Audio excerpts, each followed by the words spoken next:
क्या आपने कभी ऐसा कमरा देखा है जो आपको सोने ही न दे?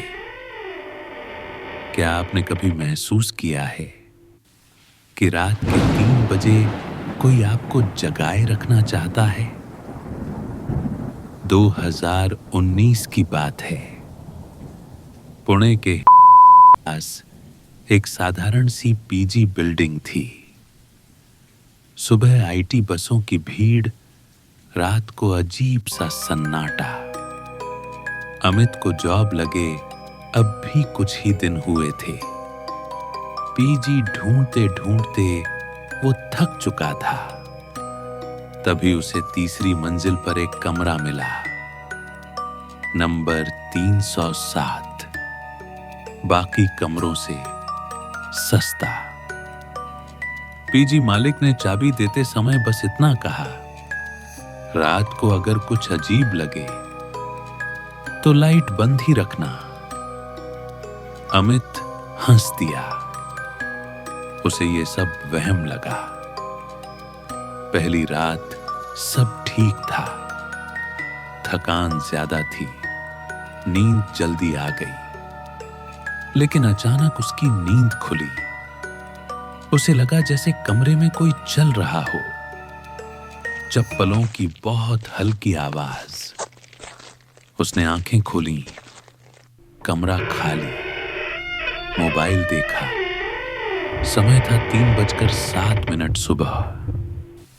उसने करवट बदली, लेकिन तभी महसूस हुआ जैसे कोई बहुत पास खड़ा होकर सांस ले रहा हो। इतना पास कि गर्दन के पीछे ठंडक सी महसूस हुई।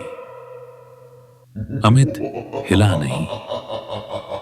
कुछ सेकंड बाद सब शांत हो गया। अगले दिनों में छोटी छोटी अजीब बातें होने लगी। रात में लाइट कभी कभी अपने आप हल्की सी झपकती। बाथरूम का नल बिना वजह टपकने लगता। सुबह शीशे पर धुंध में उंगलियों के निशान दिखते। हर बार समय लगभग वही होता, 3 बजे के आसपास।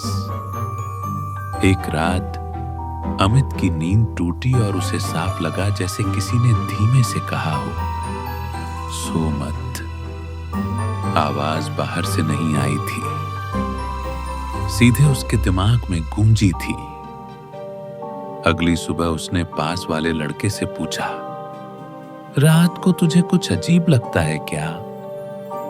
लड़का कुछ देर चुप रहा, फिर बोला, तू 307 में रहता है ना? और बिना कुछ और कहे वहां से चला गया। नीचे चाय की दुकान वाले अंकल ने एक दिन खुद बताया, 3 साल पहले उसी कमरे में एक आईटी इंजीनियर रहता था। अकेला, ज्यादा किसी से बात नहीं करता था। एक रात ठीक 3:07 पर उसने कमरे में फैन से लटक कर जान दे दी। जब दरवाजा तोड़ा गया, लाइट जल रही थी और मोबाइल में एक लाइन लिखी थी, मुझे यहां कोई सोने नहीं देता। अब अमित हर रात डरने लगा। 3 बजे के बाद उसकी नींद खुल जाती। एक रात उसे साफ महसूस हुआ जैसे कोई उसके बिस्तर के पास खड़ा है। तभी वही आवाज आई, तू भी जागता है ना? उस रात अमित रो पड़ा। आखिरी रात उसने तय किया कि लाइट बंद नहीं करेगा। 3:06 कमरा अचानक ठंडा हो गया। 3:07 लाइट अपने आप बंद और बाथरूम के शीशे पर उभरे साफ शब्द, अब तू समझ गया। उसी पल उसके कंधे पर किसी का हाथ पड़ा, भारी, ठंडा। अमित ने पीछे नहीं देखा। वो बस उठा और कमरे से भाग गया। अगली सुबह वो पीजी छोड़ चुका था, शहर बदल लिया।